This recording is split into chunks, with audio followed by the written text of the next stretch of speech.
മുയ്യദ്ദീൻ ഷേഖ് പോകണം അതേ സ്വർഗത്തിൽ തന്നെ നമുക്കും പോകുള്ളത്. വേറെ അതിൻ്റെ അത്ര വേണ്ട, അതിൻ്റെ താഴെ അതിൻ്റെ അടിയിൽ വേറെ എവിടെയെങ്കിലും ഒരു സ്വർഗം, അങ്ങനെ സ്വർഗ്ഗമില്ല. സ്വർഗം ഒന്നാണ്, വാതിലുണ്ട് എന്നെ കുറേ എണ്ണം ഉണ്ട് എന്നേ ഉള്ളൂ. സ്വർഗം ഒന്ന് തന്നെ ഉള്ളൂ, പോയേ പറ്റുള്ളൂ, പോയേ പറ്റുള്ളൂ. അതിനെന്താണെന്ന് വെച്ചാൽ ചില കാര്യങ്ങൾ നമ്മൾ മനസ്സിലാക്കണം. ഈ കാലത്തെ ഏറ്റവും ഈമാനുള്ള മനുഷ്യന്മാരായിട്ട് നമ്മൾ ജീവിക്കണം. ഈ കാലത്തെ ഏറ്റവും തക്കുവയുള്ള മനുഷ്യന്മാരായിട്ട് നമ്മൾ ജീവിക്കണം. അതുകൊണ്ടാണ് ഞാൻ ആദ്യം പറഞ്ഞത്, ചരിത്രം പഠിച്ചാൽ അതുപോലെ ആവാൻ കഴിഞ്ഞുകൊള്ളണമെന്നില്ല. പക്ഷേ ഞാൻ എവിടെയും എത്തിയില്ലല്ലോ റബ്ബേ എന്ന് തോന്നിയാലും മതിയാവും. അതും തോന്നണില്ല എന്നുള്ളതാണ് പ്രശ്നം. ഞാൻ എവിടേക്കും എത്തിയിട്ടില്ലല്ലോ പടച്ചോനെ എന്നും തോന്നണില്ല എന്നുള്ളതാണ് നമ്മളെ പ്രശ്നം. അതുകൊണ്ട് മുൻഗാമികളുടെ താരീഖ് എന്നൊക്കെ പറഞ്ഞാലേ മുയ്യദ്ദീൻ ഷേഖിനെ തന്നെ പഠിക്കണമെന്നൊന്നുമില്ല. നമ്മളെ വല്ലിപ്പനെ പഠിച്ചാൽ മതിയാവും, അവനാൻ്റെ ഞങ്ങളൊക്കെ വല്ലിപ്പനെ പഠിച്ചാൽ മതിയാവും. ജുമുഅ നിസ്കാരത്തിന് അവർ 8 മണിക്ക് പോയിരുന്നു, അല്ലെങ്കിൽ 9 മണിക്ക് എന്തായാലും പോയിട്ടുണ്ട്. എനിക്ക് ഓർമ്മ ഉണ്ട്, ഞാനൊക്കെ ചെറുപ്പത്തിൽ ജുമുഅക്ക് പോകാൻ തുടങ്ങുന്ന കാലത്ത് ഒരു 8:30 മണി 9 മണിക്കൊക്കെ ജുമുഅക്ക് ചെന്നാൽ പള്ളി നിറയെ ആളുകൾ എത്തിയിട്ടുണ്ടാവും. ഒലനെ മുത്തഖി പറഞ്ഞ ആൾക്കാർ, അവരെന്നെയാണ് ഈ മുത്തഖിങ്ങൾ. അവനാൻ്റെ വല്ലിപ്പാനെ പറ്റി ആലോചിച്ച് നോക്കി. ഒരു വെള്ളിയാഴ്ച കഴിഞ്ഞാൽ അടുത്ത വെള്ളിയാഴ്ചയിലേക്ക് നഖം മുറിക്കാനും താടിമുടി നേരാക്കാനും ചെരുപ്പ് തേച്ചേക്കാനും അവർക്ക് ഒരാഴ്ച സമയമുണ്ടായിരുന്നു. നമുക്കിന്ന് ഒരു വെള്ളിയാഴ്ച കഴിഞ്ഞാൽ അടുത്ത വെള്ളിയാഴ്ചയിലേക്ക് ആകെ ഒരാഴ്ചയുള്ളൂ, ഒന്നും നേരമില്ല. ഓർക്ക് ഒരു 7 ദിവസം കേൾക്കും. ആർക്ക്? വല്ലിപ്പാക്ക്. നമുക്ക് ആകെ ഒരാഴ്ചയുള്ളൂ, ഓർക്ക് 7 ദിവസം ഉണ്ടായിരുന്നു. ഇതാ പ്രശ്നം. ഇങ്ങനെ നേരമില്ലല്ലോ. എന്നാലോ ജീവിക്കാൻ നമ്മളെക്കാൾ പ്രയാസം അവർ അനുഭവിച്ചിട്ടുണ്ട്. ജീവിക്കാൻ നമ്മൾ ചന്തയിലേക്ക് നടന്നാണ് പോയിരുന്നത്, നമ്മൾ ബൈക്കുമ്മയാണ് പോകുന്നത്. എന്നിട്ട് നമ്മൾ നേരമില്ല എന്ന് പറഞ്ഞാൽ അങ്ങനെ എന്താക്കട്ടെ. അപ്പം അതുകൊണ്ട് സ്വാലിഹ്യങ്ങളെ ചിന്തിക്കുക, സ്വാലിഹ്യങ്ങളെ പറയാമെന്ന് പറഞ്ഞാൽ വല്ലാതെ മേലക്കൊന്നും വേണ്ട. ശംസുൽ ഉലമയുടെ താരീഖിലുണ്ട്. ശംസുൽ ഉലമ റഹിമഹുല്ലാഹ്, അല്ലാഹുവിന്റെ ദർജ ഉയർത്തി കൊടുക്കട്ടെ. നമ്മൾ എന്തുകൊണ്ട് സമസ്തക്കാരായി എന്നതിൻ്റെ ഉത്തരമാണ് ശംസുൽ ഉലമ റഹിമഹുല്ലാഹ്. അല്ലാഹു അവരുടെ ദർജ ഉയർത്തട്ടെ.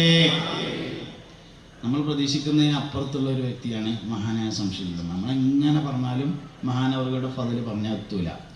ശംസുൽ ഉലമയുടെ താരീഖിൽ പറയുന്നുണ്ട്, ഇസ്ലാമിക് സാഹിത്യ അക്കാദമി പ്രസിദ്ധീകരിച്ച ഒരു പുസ്തകം. അതിൽ പറയുന്നുണ്ട്, മഹാനവറുകളുടെ ഭാര്യ വഫാത്തായതിനു ശേഷം കോഴിക്കോട് ജില്ലയിലെ കുറ്റിക്കാട്ടൂർ എന്ന് പറയുന്ന സ്ഥലത്ത് തൻ്റെ മകളുടെ വീട്ടിൽ 8 മാസം താമസിച്ചു.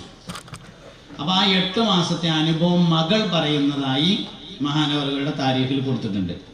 മോള് പറയാണ്, വാപ്പ എൻ്റെ വീട്ടിൽ താമസിക്കുന്ന സമയത്ത് രാവിലെ യോഗങ്ങൾക്ക് പോകും, സമസ്തയുടെ മീറ്റിങ്ങുകൾക്ക് പോകും. മിക്കവാറും മഗ്‌രിബിയുടെ മുമ്പായിട്ട് വീട്ടിൽ മടങ്ങിയെത്തും. ഇശാ മഗ്‌രിബിന്റെ ഇടയിൽ സംസാരിക്കുകയേയില്ല. ഇശാ നിസ്കാരം കഴിഞ്ഞാൽ ഭക്ഷണം കഴിക്കാൻ വേണ്ടി ഞങ്ങളുടെ കൂടെ ഇരിക്കും. ഭക്ഷണം കഴിക്കുമ്പോൾ വീട്ടുകാര്യങ്ങളൊക്കെ ചോദിച്ചറിയും. ഇശാ നിസ്കാരം കഴിഞ്ഞ് ഉപ്പ ഉറങ്ങാൻ വേണ്ടി റൂമിലേക്ക് പോകുമ്പോൾ കാപ്പി തയ്യാർ ചെയ്ത് ഞാൻ കട്ടിലിൻ്റെ താഴ്ഭാഗത്ത് കൊണ്ടുപോയി വെച്ചു കൊടുക്കും. ഉപ്പാക്ക് ആവശ്യമുണ്ടെങ്കിൽ കുടിക്കാൻ വേണ്ടിയിട്ട്. ഞാൻ കിടക്കാൻ വേണ്ടി പോകും, വാതിൽ മെല്ലെ ചാരി വെക്കും. രാത്രി കുറേ സമയം കഴിഞ്ഞ് 12 12:30 ആകുമ്പോൾ ഞാൻ ഉറക്കത്തിൽ നിന്നുണരുമ്പോൾ ഉപ്പ എന്താണ് ചെയ്യുന്നതെന്നറിയാൻ വേണ്ടി മെല്ലെ പോയി നോക്കുമ്പോൾ കട്ടിലിൽ പടിഞ്ഞാറോട്ട് തിരിഞ്ഞ് മുകളിലൂടെ ഒരു പുതപ്പിട്ടിട്ട് തസ്ബീഹ് മാല സ്പീഡിൽ മറിച്ചുകൊണ്ടിരിക്കുന്ന ഉപ്പയെ കാണും. ഞാൻ വീണ്ടും മെല്ലെ ശബ്ദമുണ്ടാക്കാതെ കിടക്കാൻ വേണ്ടി പോകും.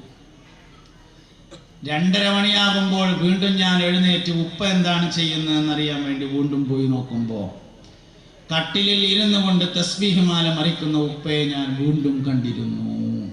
ഇതാണ് ശംസുൽ ഉലമ എന്ന് പറഞ്ഞാൽ. ഞങ്ങളുടെ ഉമ്മ ഞങ്ങളോട് എപ്പോഴും പറയാറുണ്ട്, മക്കളെ നമ്മുടെ ഉപ്പ ഒരു സാധാരണ ഉപ്പയാണെന്ന് നിങ്ങൾ വിചാരിക്കരുത് എന്ന് ഞങ്ങളുടെ ഉമ്മ ഞങ്ങളോട് എപ്പോഴും പറയാറുണ്ടായിരുന്നു.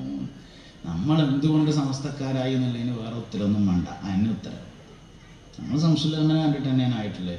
അള്ളാഹു അവരുടെ ദർജ ഉയർത്തി കൊടുക്കട്ടെ. അവരുടെ മദദ് ഫൈദാനിനെ നമ്മളിലേക്ക് അള്ളാഹു രക്ഷിപ്പിച്ചു തരട്ടെ. മഹാനായ ശംസുൽ ഉലമയെ 3 തരത്തിലേ കാണാൻ കഴിയുള്ളൂ എന്നാണ്. 3 തരത്തിലേ കാണാൻ കഴിയുള്ളൂ. ഒന്നുകിൽ വലിയ ഏതെങ്കിലും സമ്മേളനങ്ങളോ ക്യാമ്പുകളോ ഉദ്ഘാടനം ചെയ്യുന്നതായിട്ട് കാണും, ഉദ്ഘാടനത്തിന് വരും, ഉദ്ഘാടനം ചെയ്യുന്നതായിട്ട് കാണും. അല്ലെങ്കിൽ സ്വഹീഹുൽ ബുഖാരി ദർസ് നടത്തുന്നതായിട്ടാണ് കാണുക, അല്ലെങ്കിൽ ദിക്ർ ചൊല്ലുന്നതായിട്ടേ കാണുള്ളൂ. ഈ മൂന്നിൽ ഒരവസ്ഥയിലല്ലാതെ ശംസുൽ ഉലമയെ ആരും കണ്ടിട്ടുണ്ടായിരിക്കില്ല. എന്നാലോ സംഘടനാ പ്രവർത്തനാണ്, സമസ്തന്റെ ജനറൽ സെക്രട്ടറിയാണ്. ഏത് കാര്യത്തിനാണ് കുറവുള്ളത്? ഒരു കാര്യത്തിനും. അതുകൊണ്ട് തന്നെ നമ്മൾ പ്രതീക്ഷിക്കുന്നതിനപ്പുറത്ത് വാക്കുകളിൽ ഒതുങ്ങുന്ന ഒരാളല്ല മഹാനായ ശംസുൽ ഉലമാ റഹിമഹുല്ലാഹ് എന്ന് പറയുന്നത്. അതുകൊണ്ട് പൂർവികന്മാരുടെ താരീഖുകൾ പഠിക്കണം. ആ താരീഖ് പഠിക്കുമ്പോൾ നമുക്ക് ഓട്ടോമാറ്റിക് ഉണ്ടാവും.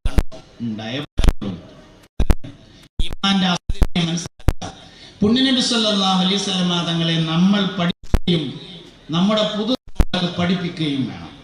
നബി തങ്ങളെ പഠിക്കുകയും പഠിപ്പിക്കുകയും ചെയ്യുമ്പോൾ മാത്രമാണ് ഈമാൻ ശരിയായിട്ട് നിലനിൽക്കുക.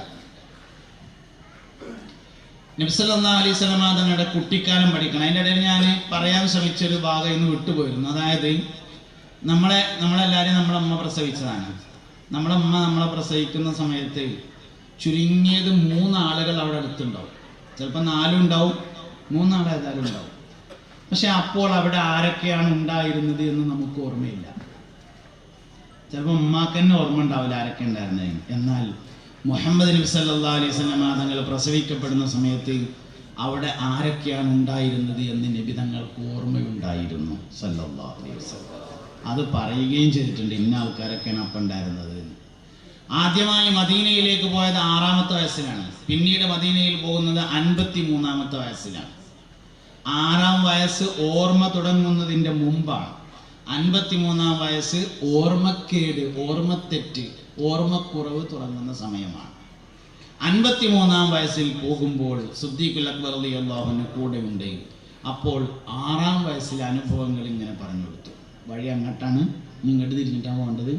ആ കുളത്തിൽ നിന്നായിരുന്നു ഞാൻ നീന്താൻ പഠിച്ചത്. ആ മലയുടെ താഴ്വാരത്താണ് ഞാൻ ആടി നോക്കിയത്. അപ്പോൾ എൻ്റെ കൂടെ ഉണ്ടായിരുന്നത് ഇന്ന ആളുകളൊക്കെ ആയിരുന്നു. മുഹമ്മദ് നബിയുടെ കുട്ടിക്കാലം പഠിക്കണം സല്ലല്ലാഹു അലൈഹി വസല്ലം. നമ്മളിപ്പോൾ റബീഉൽ അവ്വലിന് കുട്ടികൾക്ക് പ്രസംഗം കൊടുക്കുകയാണെങ്കിൽ വരെ ഇൻ്റർനാഷണൽ വിഷയങ്ങളായി മാറിയിട്ടുണ്ട് എന്നതാണ്. കുട്ടികൾ ശരിക്കും നബി തങ്ങളുടെ കുട്ടിക്കാലം പഠിക്കണം സല്ലല്ലാഹു അലൈഹി വസല്ലം.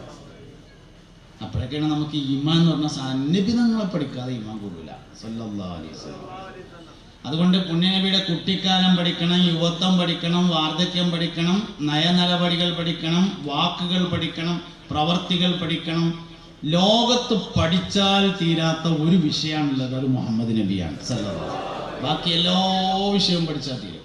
ഈ വിഷയം പഠിക്കുന്നതിനനുസരിച്ച് കൂടി വന്നുകൊണ്ടിരിക്കും. എത്ര പഠിച്ചാലും പിന്നെയും കുറേ പഠിക്കാനുണ്ടാവും, പിന്നെ ഇങ്ങനെ കൂടിക്കൊണ്ടിരിക്കും. പുണ്യനബി സല്ലല്ലാഹു അലൈഹി വസല്ലം തങ്ങളെ ഹലീമ ബി റളിയല്ലാഹു അൻഹ മുലയൂട്ടാൻ വേണ്ടി കൊണ്ടുപോയി. ആമിന ബി റളിയല്ലാഹു അൻഹ പ്രസവിച്ചു.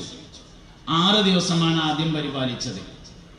ഹലീമ ബി റളിയല്ലാഹു അൻഹ 6-ാം ദിവസത്തിൽ, വേറെ അഭിപ്രായത്തിൽ 7-ാം ദിവസത്തിൽ മുലയൂട്ടാൻ വേണ്ടി കൊണ്ടുപോയി. 2 വർഷത്തെ കരാറിനാണ് അക്കാലത്ത് കൊണ്ടുപോവുക. 1 കൊല്ലം കഴിയുമ്പോൾ ഒന്ന് കാണിച്ചു കൊടുക്കാൻ വേണ്ടി കൊണ്ടുവരും. എന്നിട്ട് വീണ്ടും കുറച്ച് നിന്നിട്ട് പിന്നെയും കൊണ്ടുപോകും. അങ്ങനെ 1 വർഷം കഴിഞ്ഞപ്പോൾ കൊണ്ടുവന്നു. 2-ാം വർഷത്തേക്ക് കൊണ്ടുപോയി. 2-ാം വർഷം എഗ്രിമെൻ്റ് അവസാനിക്കും.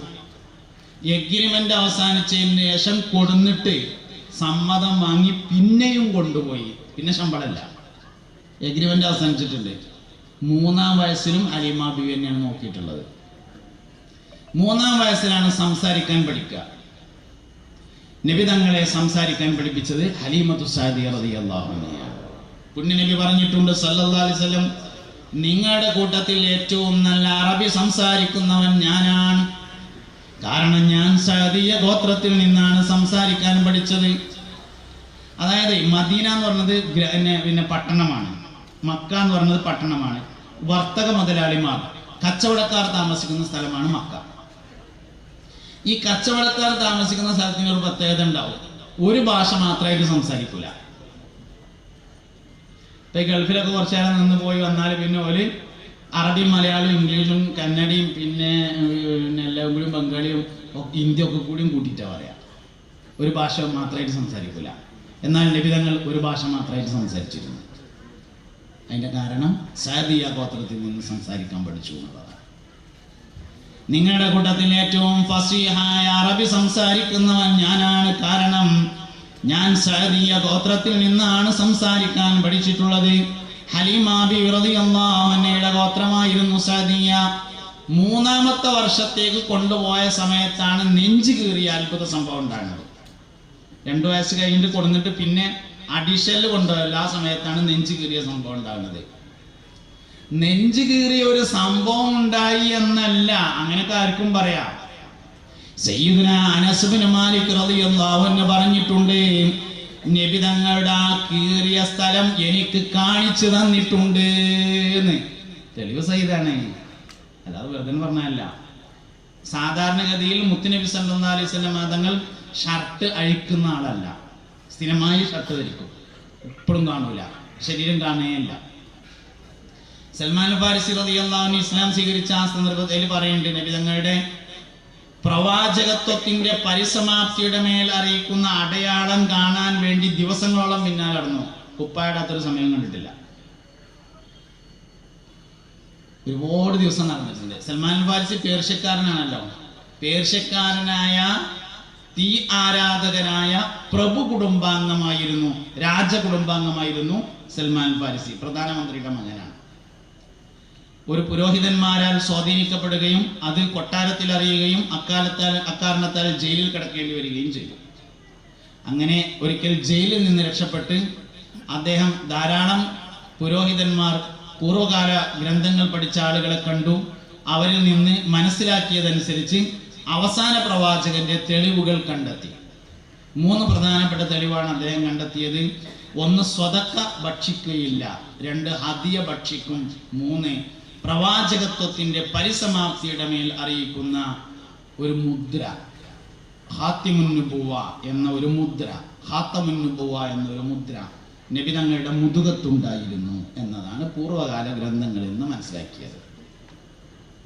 ഈ തെളിവ് നോക്കാൻ വേണ്ടിയിട്ട് അത് കണ്ടിട്ട് വേണം വിശ്വസിക്കാൻ എഴുതിയിട്ട് സൽമാൻ ഫാരിസി കുറേ ദിവസം പിന്നാലെ നടന്നു. കണ്ടില്ല, കാരണം കുപ്പായം ധരിക്കാതിരിക്കില്ല. അങ്ങനെ ഇരിക്കെ ഒരു സഹാബി വര്യൻ, പ്രമുഖനായ ഒരു സഹാബി വര്യൻ മരണപ്പെട്ടു. അപ്പോൾ ജനാസ സംസ്കരണത്തിന്, മയ്യത്ത് മറവ് ചെയ്യുന്നതിന് എല്ലാവരും ഉണ്ട്. കൂട്ടത്തിൽ നബി തങ്ങളുണ്ട് സല്ലല്ലാഹു അലൈഹി വസല്ലം. ഖബർ ഒഴിക്കാനും മറവ് ചെയ്യാനും കഫൻ ചെയ്യാനും എല്ലാറ്റിനും നബി ഉണ്ട് സല്ലല്ലാഹു അലൈഹി വസല്ലം. അവിടെ വെച്ച് എന്തായാലും കാണും എന്ന് വിചാരിച്ചിട്ട് ചെന്നു. അങ്ങനെ ഖബറിലേക്ക് നബി തങ്ങൾ ഇറങ്ങുന്നുണ്ട്, മയ്യത്ത് വാങ്ങിയൊക്കെ ഉണ്ട്, പക്ഷെ കുപ്പായം കിട്ടുന്നില്ല. സൽമാൻ ഒന്ന് ഇവിടെ നോക്കും, പിന്നൊന്ന് അപ്പുറത്തുനിന്ന് നോക്കും, പിന്നെ കടന്നെ വരും, പിന്നെ കടന്നെ വരും. അങ്ങനെ മയ്യത്ത് മറവ് ചെയ്യൽ കഴിഞ്ഞ് എല്ലാവരും പോയി. സൽമാൻ അവിടെ നിന്നു. അവസാനം നബി തങ്ങൾ വിളിച്ചു, സൽമാനല്ലേ അതെന്ന് ചോദിച്ചു. ആന്ന് പറഞ്ഞു. കുടുക്കഴിച്ചിട്ട് കാണിച്ചു കൊടുത്തു, ഇതാണ് ഞാൻ നോക്കുന്ന സാധനം ഇട്ടോ പറഞ്ഞു. അപ്പോൾ പറഞ്ഞു, അഷ്ഹദു അല്ലാ ഇലാഹ ഇല്ലല്ലാഹ് വഅഷ്ഹദു അന്ന മുഹമ്മദ റസൂലുള്ളാഹ് എന്ന് ഇസ്ലാമിലേക്ക് വന്നു. അങ്ങനെയാണ് സൽമാൻ ഫാരിസി റളിയല്ലാഹു അൻഹു ഇസ്ലാമിലേക്ക് വരുന്നത്. 200 വയസ്സ് വരെ ജീവിച്ചു. സഹാബത്തിനിടയിൽ ഏറ്റവും കാലം ജീവിച്ചാൽ സൽമാൻ ഫാരിസി റളിയല്ലാഹു അൻഹു. വലിയ തന്ത്രശാലിയായിരുന്നു, വലിയ തന്ത്രങ്ങൾ അറിയാമായിരുന്നു. മഹാനവറുകളുടെ നിർദ്ദേശത്തെ തുടർന്നായിരുന്നു ഖന്തഖ് യുദ്ധം നടക്കുന്ന സമയത്ത് കിടന്നു കയറിയത്.